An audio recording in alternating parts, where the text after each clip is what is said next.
Hello and welcome to the Kuribros, a Yu-Gi-Oh! Anime recap podcast. And you saying I'm some kind of podcast host? I'm Phoenix. Joining me, recently recovering from a stroke caused by these episodes, it's Andy. How you doing? I can't feel my left side. I see you're still wearing the ass-open hospital gown. Ass open? Oh, I'm wearing it the wrong way. Oh no. Oh, no. Paging Dr. Dick and Balls. It's a little cold in here. Don't judge me. No, the only thing we're here to judge is the content of these episodes. And also talk about what happened in them and what happened last time. And what'll happen next time. But we get to that last one later. That's the last thing we get to. But from the top, we do the recap of the last episode, which was Duelist Kingdom Part 2, the bad one. And also dueling ghosts and flashback to the Dragon War. Oh, yeah, I forgot about that. Right? They've not done a good job integrating the lore of this. Hey, if you couldn't tell from the cold opener, these episodes are fucking something else, man. They're definitely not living up to the hype they deserve to be living up to. Yeah, at least 2 of the episodes we watch are useless. I feel like the other 2 episodes could have been explored a little more, maybe. You could have probably pushed that another episode. It's again kind of going back to sometimes this Yu-Gi-Oh team does not know how to kind of space out their filler episodes and let something breathe, because holy hell. It's fucking wild out there. It is the Wild Wild West, especially in the first episode and kind of the last episode. Absolutely the last one, too. Which, lucky me, those are my episodes. Yay! I feel like you could just kind of like breeze through them because I could, but it's like, it's one thing when like you see like a car on fire and you're like, whoa, there's a car on fire. It's another thing when it's like a car, it's like flipped over, and it's like hit into another car and then went into a telephone pole. You gotta take the whole thing in to really appreciate the madness. Yeah, that's kind of true. That's kind of very true. And this is kind of the most off the rails this season has gotten so far. Well, the train went off the rails last episode. Well, I was more figuratively speaking. Yes, there is a literal sense of train going off the rails in the last episode, and maybe that was a warning. A little literal there. Some metaphors are on the nose. This is the nose. Hachu. Well, without further ado, because what we're covering in these episodes is Valen dueling. Valen is here. Yay, we finally get to see him do fucking anything.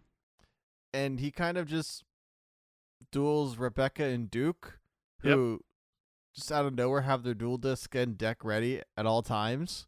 Well, it's Yu-Gi-Oh! World. Everyone's always ready to duel. That's why they always say it's time to be ready to duel.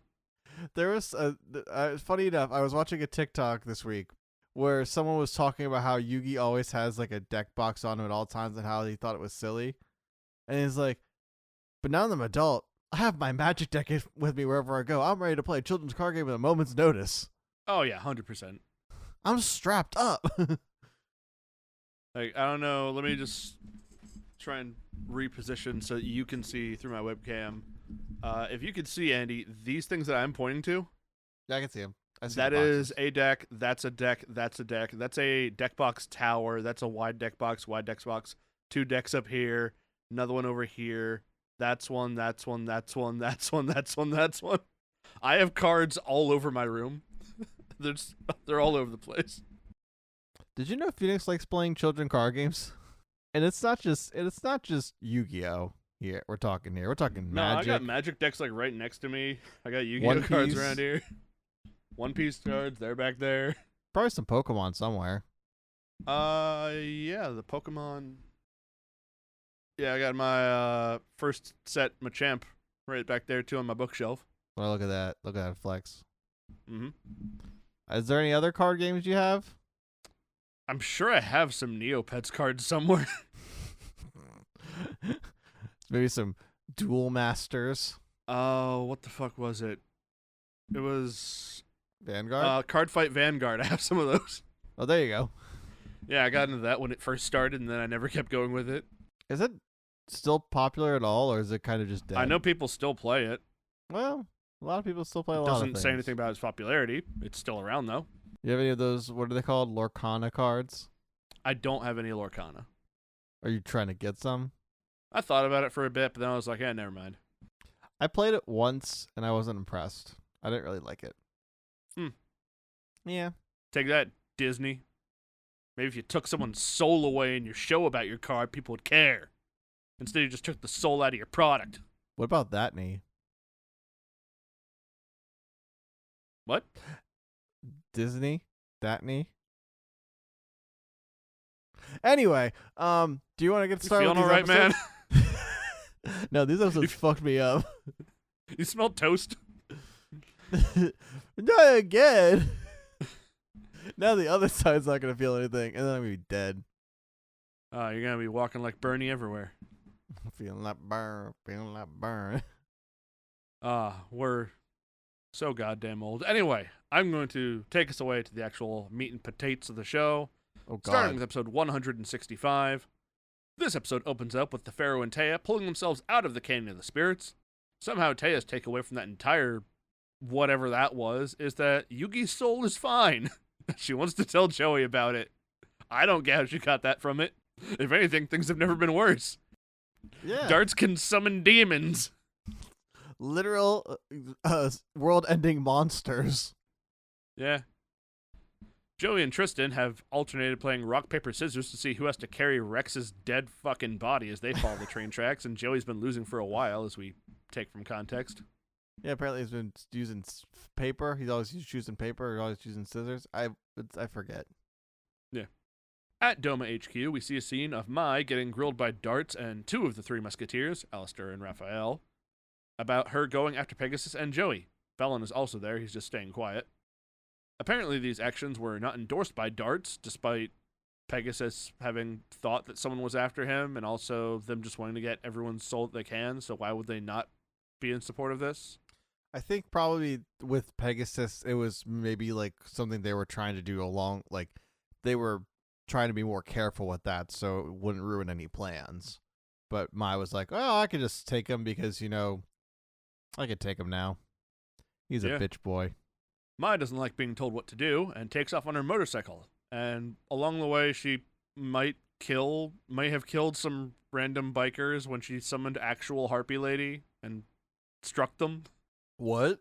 Yeah, you should not get that part where she's like taking off from Doma HQ, and as she's driving, there's a bunch of other random not Doma related bikers, and then she summons Harpy Lady and attacks them, and they all get knocked off their motorcycles and just go tumbling and stumbling 100 miles an hour down the road. You didn't get that in the sub? I don't remember that. Crazy. I don't remember that at all. After she does this possible vehicular murder slaughter, she sees Valen is now heading down the road in the direction she is going on his own motorcycle. I don't know how he got out there before her. I assume the same teleportation Raphael had access to in the last episodes.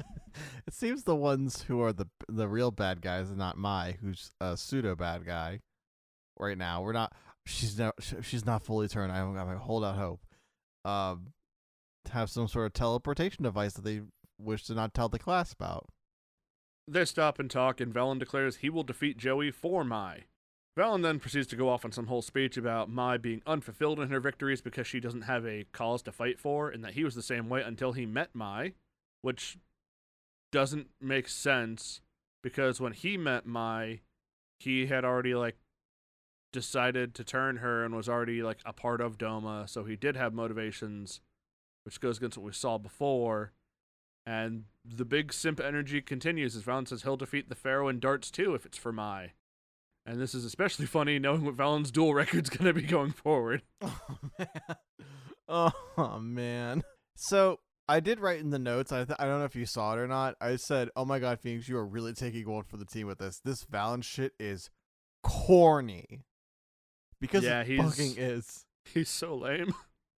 This sucks. This whole thing fucking sucks.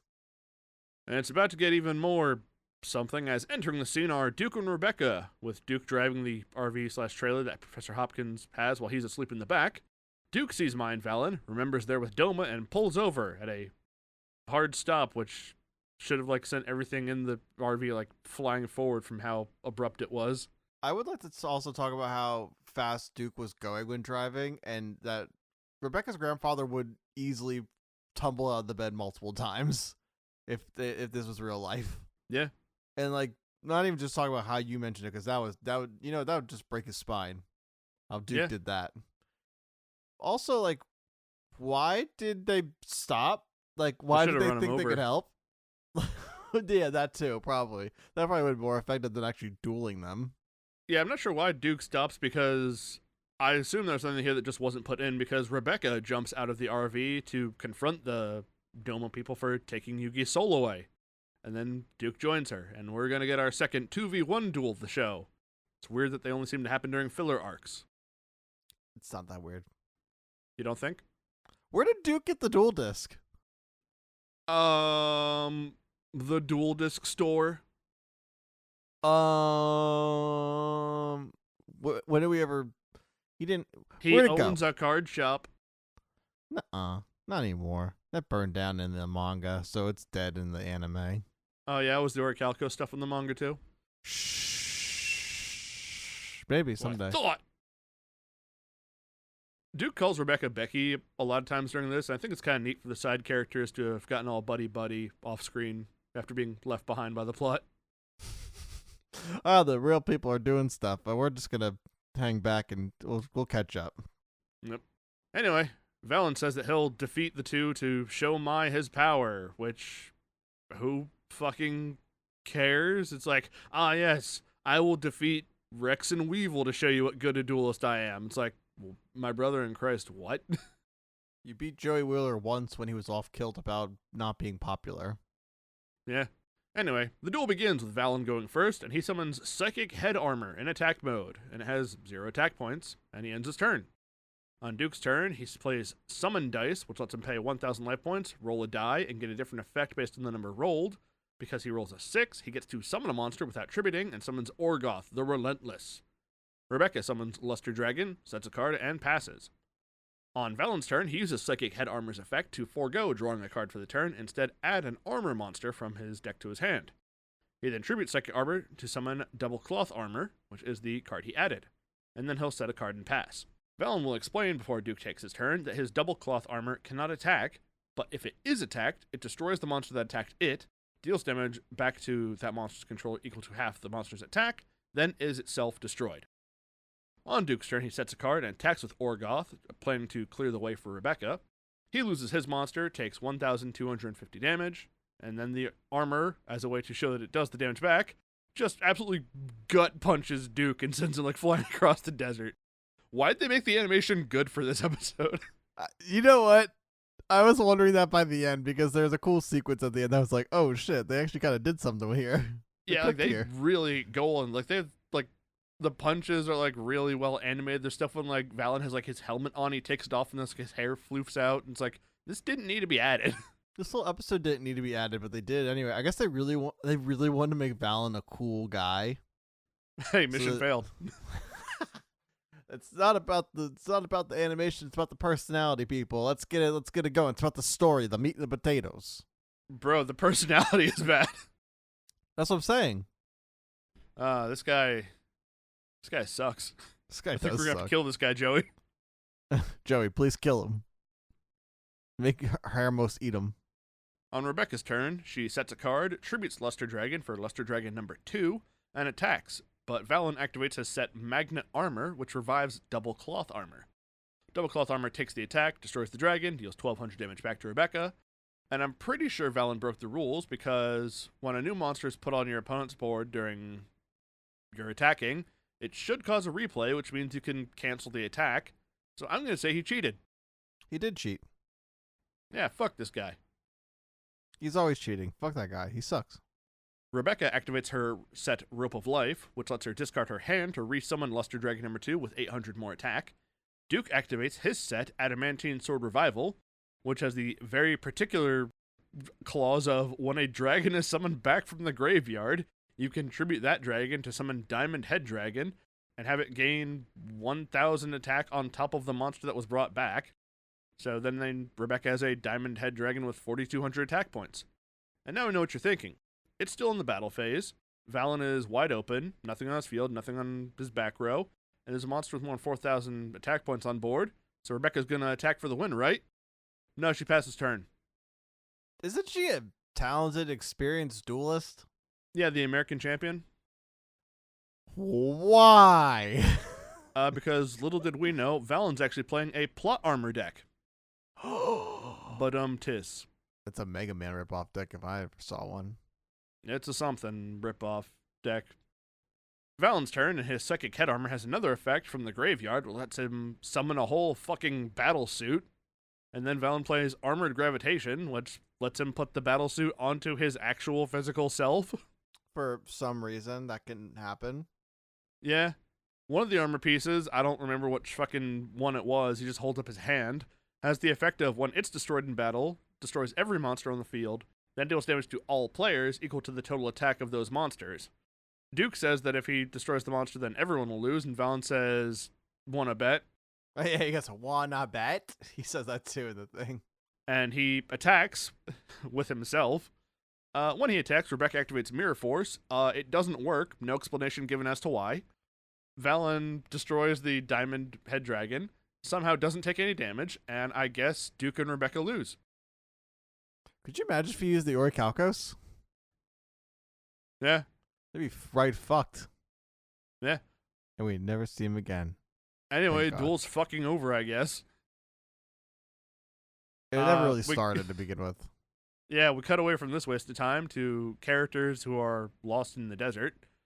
Yugi, Taya, Joey, and Tristan all look up to see the Aurora Borealis has shown up again, like back when Doma first started doing their nonsense. We then cut from this to other relevant characters, the Kaiba brothers, who are on a Kaiba Corp Airlines jumbo jet. Mokuba is still thinking about how the Pharaoh lost to Raphael, but Kaiba says he doesn't dwell on losers. We also see that Allistar is the one flying the plane, so I guess the teleportation thing still works, because we had just seen him in the room with Doma people like 30 minutes ago. They know something we don't know. Whatever. Anyway, episode ends. Who gives a shit? So that Dragon Punch sequence is pretty cool looking. Yeah, it looked really cool. I don't know why we gave it to Valen. Because, well, he's got to look cool because they got nothing else to work with. Yeah, and we all know there's nothing cooler than fucking, don't worry, my lady, I will fight for you with my not OC mech suit of the powers of I can't lose. It's very compelling stuff. I know, it's challenging. I know Twitter didn't exist at the time when this episodes were made. Man, they would have got But I'm cooked. getting some real stinky Twitter vibes out of this guy. He definitely believes in Elon Musk. Oh, he's got the cyber armor. He definitely has made AI art. 100%. He's done that Studio Ghibli AI art prompt on everything. Yeah, make Howl's Moving Castle, but give Howl a mech suit. I want to watch Howl's Moving Castle soon. That's pretty good. I like It it. is. Anyway, I guess it's my turn because I'm covering the Kaiba duel. When I'll start by looking at that as I look into episode 166.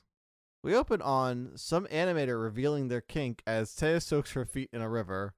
I was thinking when this happened, I was like, oh, there's the Quentin Tarantino shot. She was resting from the weary traveling her and Yami have been doing while the story stopped for an episode. They wonder how the dumb duo of Joey and Tristan are doing as we cut to them paralyzed with fear in front of a rattlesnake. Funny stuff, right guys? We get back to the plot as we cut to Kaiba and Mokuba looking around the Aurora Borealis, wondering why they are seeing it at this time of the year, at this time of day, in this part of the country, localized entirely outside their private jet. As they ponder that, the lights start flickering and they can't get in contact with the captain. They go off to investigate and find their entire crew have suddenly vanished. Allistar reveals himself by talking into the intercom. Kaiba and Mokuba run to the cockpit thinking they will find Allistar, but they only find that the plane is on autopilot. Allistar says the crew was just an illusion and this was a trap. The brothers search the plane until they find Allistar in a meeting room on the plane because I guess you need those as the CEO of a major corporation. Allistar says they have a score to settle and Kaiba is fed up enough to agree. Kaiba apparently has every room rigged just in case he needs to have a duel. As he presses a button and the meeting room and chairs clear out of the room, the duel begins. Allistar starts off by summoning Science Soldier in defense mode. Kaiba responds with X-Head Cannon, who calls to attack, destroying the Science Soldier. Allistar takes his turn and plays Cyber Soldier of the Dark World in defense mode and a face-down card in the back row. Kaiba is unimpressed as he summons Y Dragonhead in attack and has it attack the Cyber Soldier. Kaiba follows that up with a direct attack on Allistar with X-Head Cannon. Allistar's life points go down to 2,200, but Allistar appears unworried by being behind in the duel. Kaiba ends his turn with one face-down card. Allistar tells Kaiba he's been so preoccupied with his own monsters, he wasn't worried about what Allistar has ready for him. Kaiba realizes what he means as Allistar reveals the Seal of Orichalcos. Music plays, the plane goes all wonky, the seal is revealed, and floats them to the top of the plane. Smoke rolls in and Kaiba tells Allistar to get on with the duel. We see Mokuba still inside the plane as he can't be inside the seal with Kaiba, so he's like inside the plane while Kaiba and Allistar are like at the roof. So it's kind of like Battle City rules, except I don't think they're having that extreme wind. We have Battle City at home. That's what this is. Mokuba realizes that the bad guy card had short-circuited the autopilot system in the plane, so we got our B plot, ladies and gentlemen. Mokuba, the child, is going to try and fly the plane. Sure, fuck it. Why not? How old is he? Like 8, 9? He's gonna fly a plane. Back to the duel. We get Allistar's backstory from illusions he shows Kaiba. Kaiba is found in a bunker trying to get a grip on the situation as 3 kids enter. They demand to know who he is and that they won't share their food as they travel 3 miles to get it, as Kaiba Corp shut down all the grocery stores apparently. Apparently the town is being taken over in an attempt at colonization by Gozaburo Kaiba. Kaiba stares at a chessboard when a kid who looked kind of like Mokuba asks him about it. The other 2 tell them they have to go out and search for quote-unquote dessert as Kaiba needs to earn his keep. Any of this tracking with you, or was it a little more adult? Did yours have the kids looking at the pile of crates of grenades and actual guns, which they said that they distribute to the people in the town to defend themselves from the invading army? Didn't have that? No, I did not. I didn't know they were resistance fighters. Yeah. I thought they were just a couple lads hiding from the tanks. The tanks that took Mikey? Tanks that took everyone, apparently. But spoilers. So maybe it's more of an no, I guess it's not an ethnic cleansing. I guess it's just probably more of a colonization. It's gentrification. Is that? Yeah, I guess so. It's a lot of things. It's a lot of war crimes right now, and done by blatantly by a corporate CEO. Whatever. Man, could you imagine? Well, like, they usually just use politicians for that. Like, they don't just blatantly like, hey, I got a Kaiba Corp army, and I'm gonna do it. As they walk around the war-torn town, Kaiba is told Gozaburo bought the land some time ago, which I don't know how you just do, like, whatever, and brought a military force when the townspeople refused to leave. The child tells Kaiba about their living conditions, which finally makes Kaiba realize this is why Allistar is so resentful of him and his dead dad. Or dead not dad, I should say. Which, I mean, you kind of put 2 and 2 together from the first meeting in that one, I feel like. But whatever. I feel like a lot of these duels are just retelling information we already had. Like, this wasn't, like, that hard to figure out for the first thing. Either way, suddenly they see smoke, and it's what is probably edited to hell by 4 kids. It is revealed that the bunker the boys' friends were in was attacked and destroyed with them inside. Oh, it got blown up and is on fire. Like, it was on fire, but we don't see it really get blown up. Ba-boom. Several tanks start rolling in, and Kaiba has had enough as he demands Allistar reveal himself. The tanks start firing laser blasts, and Kaiba's monsters reappear, and Y Dragonhead gets destroyed. Allistar tells Kaiba those 3 kids were his best friends growing up, and what he saw was not a trick. Allistar activated a trap card called Tank Core, which reinforces his tank monster with 3 more tanks and 1,500 more attack, which causes Kaiba to be dealt 2,000 points of damage from his monster being destroyed. Allistar ends his turn with a face down card. Kaiba is feeling the brother trigger in his brain as flashes of what happened pass through his brain. He plays Monster Reborn to summon his previously destroyed monster, the Y-Head Dragon.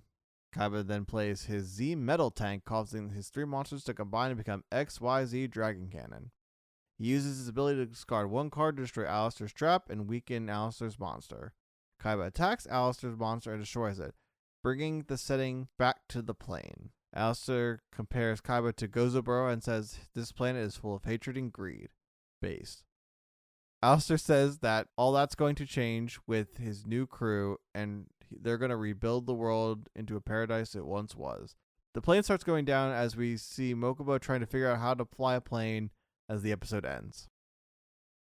It's also heading for like a mountain. I know.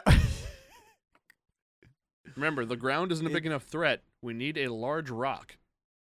It is a mess. Yeah? It's kind of, it's one of those things where, like, I know I always say, like, this could have been, like, 3 episodes, but this is going to be 2 episodes, and this deserves a 3rd episode if you want to try and actually make us care about Allistar. This could have been an email. This could have been Millennium World, but it's not. So now what we got to do is trek on forward so we can get to Millennium World as we do episode 167. We return to the plain fall of the century as Mokuba is trying to make contact with anyone who could be of help. Roland, the guy who does most things for Kaiba, answers the call. Mokuba is talking through how to study a plane. Mokuba is doing his best when the person instructing him tells him he's too close to the mountain but is barely able to pull up in time. Mokuba is able to reactivate the autopilot, and that should be that, so here is the duel. Allistar takes his turn by playing Junk Dealer, which brings back Science Soldier and Cyber Soldier with halved attack points. Did you think Junk Dealer just looked like Nappa from Dragon Ball? Yeah, I did. Like it looked like they traced a Nappa panel. I know. It was a little jarring to say the least. Allistar then plays Kinetic Soldier, and all their attacks are raised thanks to the bad guy card. Allistar activates the trap Soldier Revolt, which can only work if all 3 soldier monsters are on the field. Its ability basically wipes Kaiba's board and hand. Allistar then plays Sky Union to sacrifice those same 3 monsters to summon Air Fortress Cigarette, which looks like a fusion between Optimus Prime and one of those warships from Captain America, the Winter Soldier. You know the ones? The helicarriers? Yeah. Allistar says it's based on the action figure he carried around to remember his brother as one of the robots appear on the field to protect Allistar's monster. Kaiba takes his turn and activates Pot of Greed to draw 2 cards and places one of them face down as he passes the turn. Allistar feels victory is close and he'll finish revenge for what Gozoburo did. Allistar tells Kaiba to say goodbye to Mokuba and attacks with his big monster directly at Kaiba. Kaiba activates his trap card that allows him to play a card that uses a magic card from Allistar's grave, Junk Dealer, the Nappa card, to summon Judge Man to protect Kaiba from losing the duel, but he does only end up having 100 life points by the end of the attack. Another robot token appears. I also think Kaiba missed out because I'm pretty sure Junk Dealer lets him summon 2 monsters, and he could have summoned like X-Head or X-Head Cannon or Y-Dragon Head also. And yet, he does not. Kaiba's rescue team finally appears, and Allistar recognizes the helicopters as ones Gozoburo had, so he lashes out, causing them to disappear from the rescue team's radar, which is weird. Don't know how that happens. Magic shit. He makes him go into clouds. Allistar says he was right about Kaiba all along, as why else would he use the private air force to protect himself? Whatever. Kaiba won't hear it as he takes his turn. Kaiba plays Soul Exchange to sacrifice the robot tokens and summon Blue Eyes White Dragon. The monsters are equal in attack, so Kaiba ends his turn. Allistar draws and plays a face down card and passes with another robot token, making it hard to attack his big monster. Kaiba destroys one of the tokens and ends with a face down. Allistar says he will now finish his revenge as he plays Toy Robot Box Magic card, which allows him to summon 3 more robots at the cost of the 3 cards in his hand. Allistar sacrificed one to summon Spell Canceller, which is pretty self-explanatory on what it does. It stops trap cards. Kaiba and Allistar have a clash of ideals and morals, as Kaiba says Allistar failed his brother by not being able to protect him. But I find a problem with that, because how the fuck is he supposed to protect his little brother from fucking tanks? Kaiba said, nah, I'd win. Nah, I just bring out my Blue Eyes White Dragon, or I'd pay them off.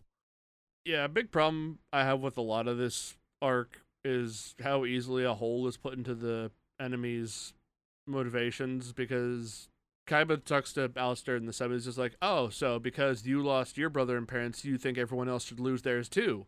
And Allistar's like, wait, what? I didn't say that. It's like, well, it's what's going to fucking happen if you win, idiot. You didn't think that through? You're not resetting anything. You're just killing everyone.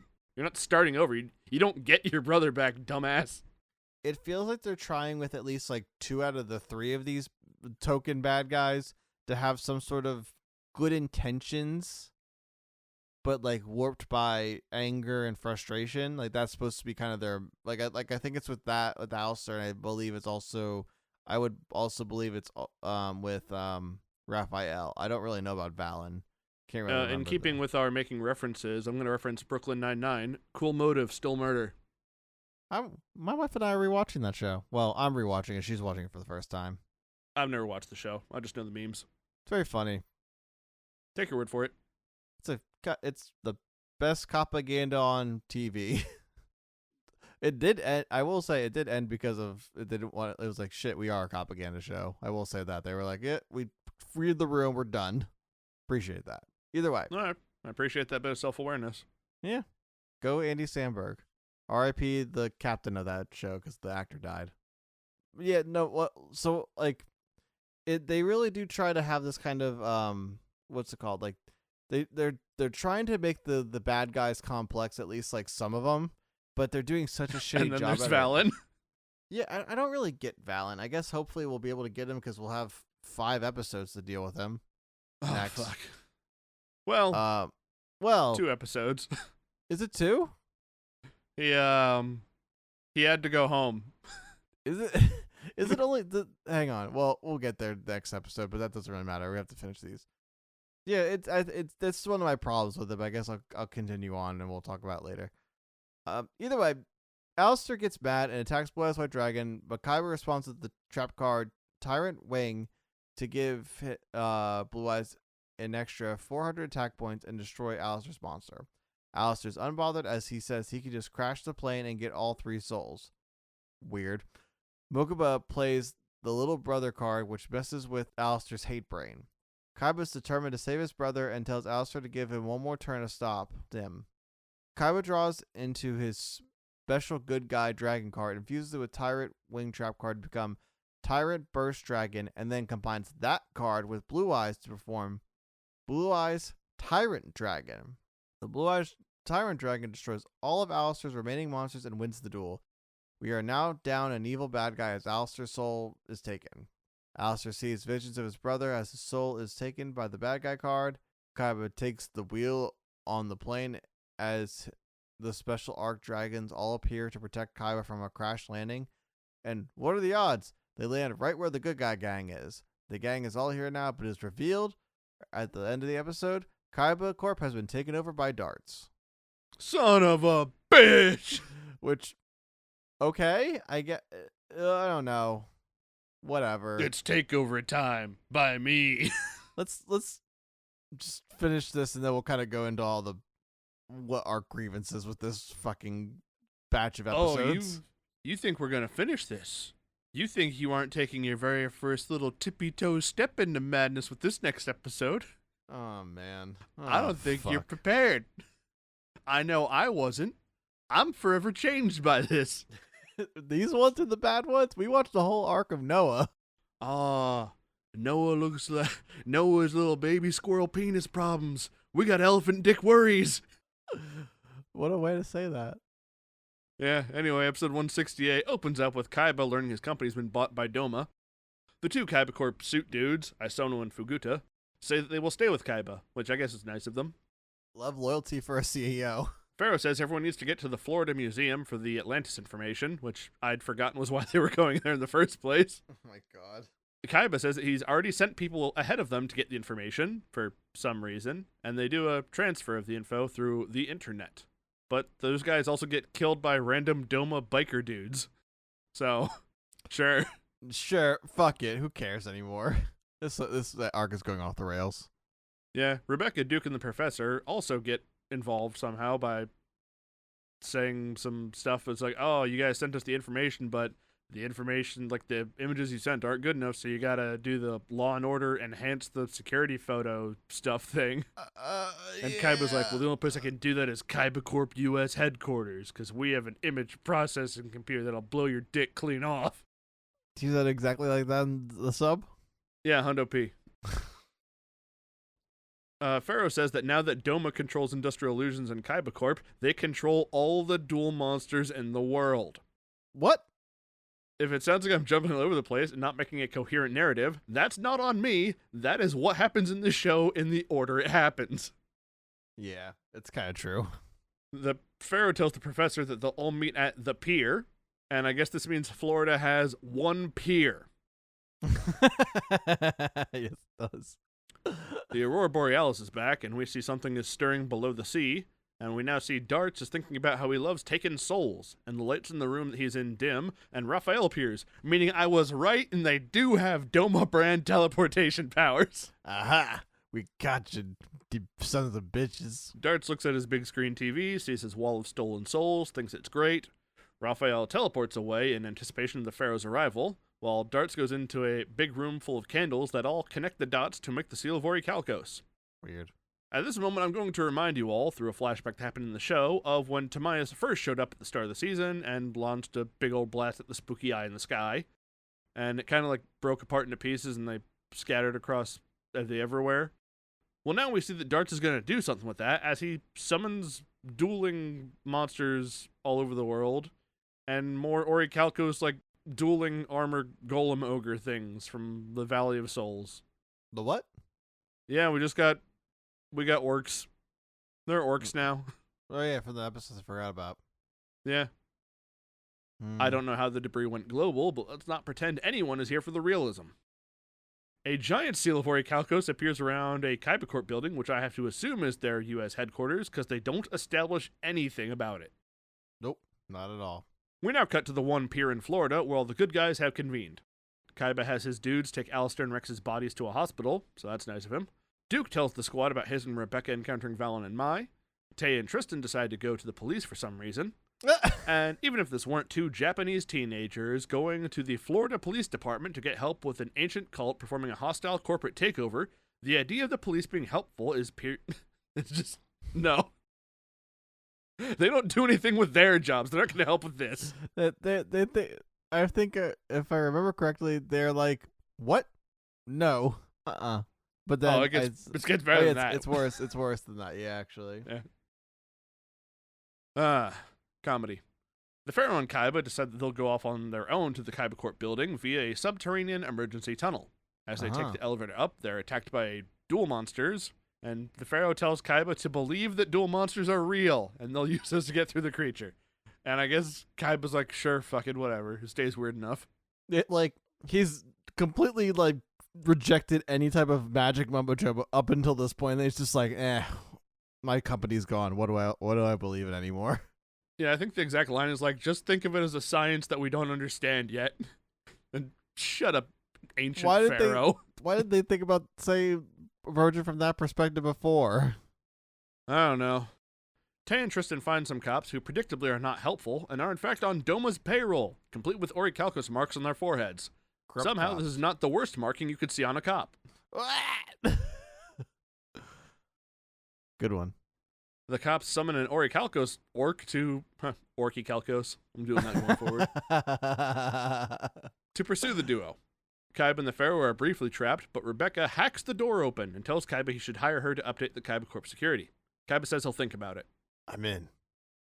Kaiba gets the building back under his control from Doma and begins scanning the ancient Atlantis info tablets.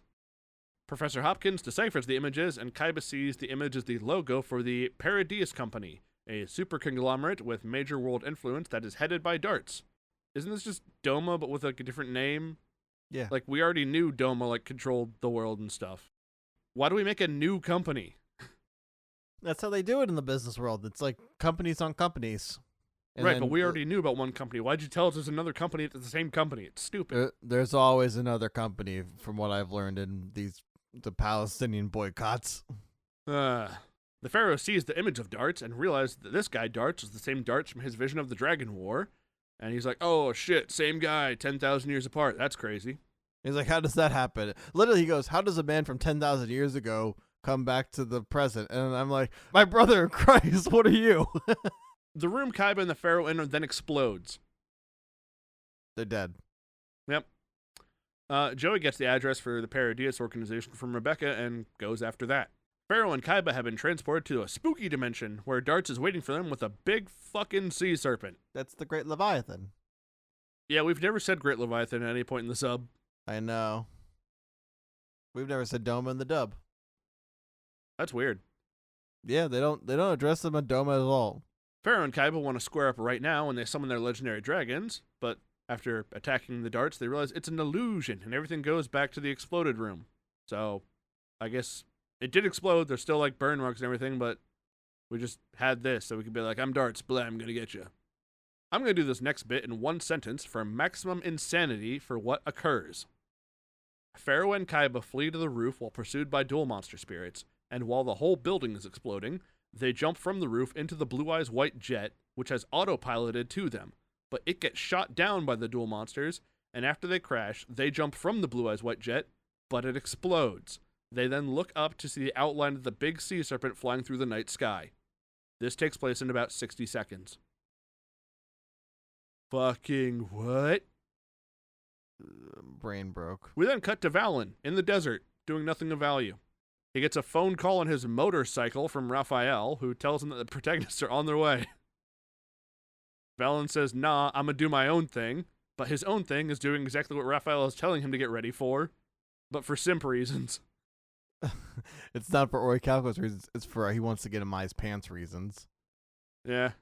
Back in the city, Joey runs past Taya and Tristan goes to follow after Joey to Paradius, but not before telling Taya to go home. Home? He says, Taya, go home. Where? They're on the far side of a different country.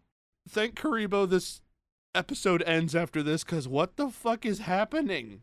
Go home? Oh boy. Sure. Lot to unpack here. So how'd you feel about these episodes? They're great. Yeah?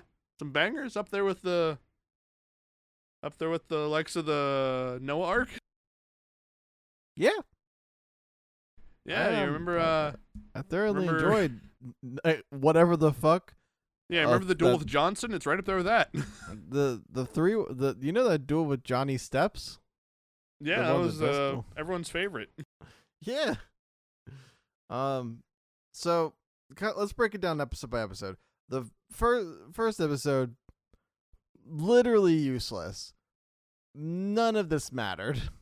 Yep, there's a duel, but there's no Orichalcos soul stealing, so who cares? Not even just that.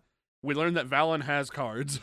We learned that Valen had cards, which is, who cares? Because you could reveal these cards in however many episodes you have with Joey, or you probably could have done some sort of like my Valen duel or something. I don't know. Like, this could have been done a lot better. They're trying to make Rebecca and Duke involved for some reason, when Duke is one of the most uninteresting duelists out there, and Rebecca is just, maybe could have handled him in some sort of legitimate setting, but like was so off character even for a filler character. It just did not feel like she was doing anything correctly. A big waste of time. They could have put one of these as one of the Allistar episodes and probably would have helped the Allistar Kaiba duel out a little bit. Do you have any thoughts before I move on? Because I'm just going to do the rest of the episode. I had thoughts before I watched this episode. Now there's just holes in my brain and I'm leaking out like a chia pet. I'll just give me a squeeze and all just goes flying. I'll continue on then, and you just jump in where you feel like you need to. Fucking go for it. Fucking here's the thing. Like, so we're going to this Allister Kaiba duel, and it is just, it's so anticlimactic for a duel that seems like it could have held a lot of interesting weight. Again, they just fuck up telling the Kaiba parentage and like dealing with the sins of the father or whatever, and like, dealing with Kaiba's past and his trauma with his not dad, and how his not dad has basically ruined things, and that's come to bite him in the ass. Like, that's an interesting thing in concept, and it gives Alistair motivation to fight Kaiba, but they don't do anything interesting with it. It is so just bare minimum that it's not even interesting, and it doesn't even like work because Alistair has just shitty motivations. There's motivation that could be good, but they're not. They don't do it well. Yeah, it doesn't like, breathe. Wanting to tear down the industrial war economy because of the way it exploits and destroys the lives of people all over the world for the sake of, I don't know, more dollar signs. Like, that's like understandable, and I can get behind that. 100%. But he wants to go after the guy who also hated that and wants to make toys. Yeah, that's the thing. Like, And like, yeah, he still has helicopters. It's still a company, but like, the Kaiba Corp helicopters aren't like, they're not like gunships or anything.